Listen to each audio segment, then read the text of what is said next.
Hi, welcome to another episode of Money Wisdom. I'm Rolf Dobeli, author of The Art of Thinking Clearly, which explains thinking errors. I'm here to talk about the endowment effect. The gleaming BMW in the used car dealer's parking lot had chalked up a few miles, but it looked perfect. I know a little about cars, and I thought it was worth around $40,000. The salesman wouldn't budge for $50,000. But when he called a week later to say he'd take $40,000, I went for it. The next day, I took it out for a spin and stopped at a gas station.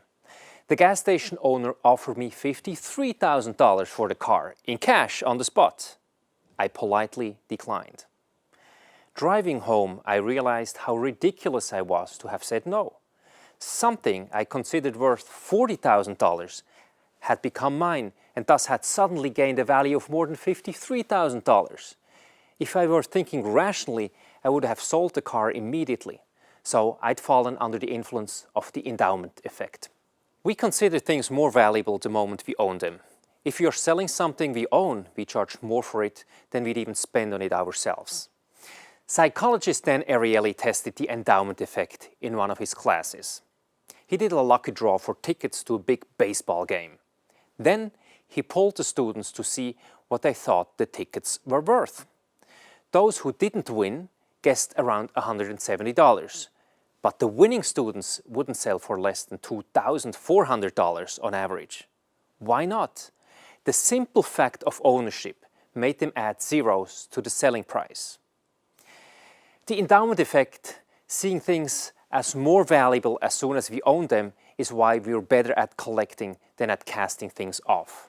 It's why we fill our homes with junk and why people who love stamps or watches can't part with them. This phenomenon also applies to investing. We overvalue what we own, be it a house, a stock, a mutual fund, or any other security. You want to defeat this cognitive error so you can make better investment decisions. There's how. Number one, accept that you have a tendency to overvalue assets you own compared to assets you don't own.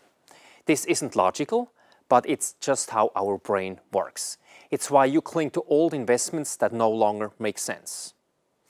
Number two, objectively value your investments.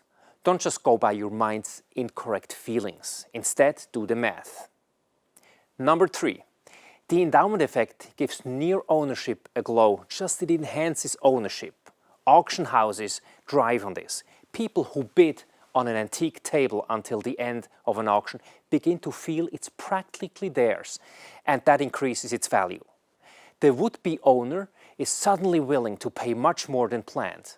That's why you should never go to auctions, including real estate auctions, where you can lose much more money than you can just overbidding on a table.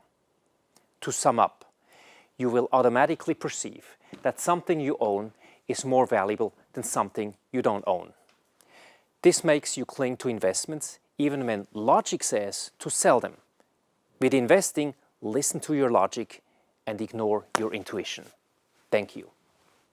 Mutual fund investments are subject to market risks. Read all scheme-related documents carefully. To watch more videos about making wiser money decisions, click one of these links here.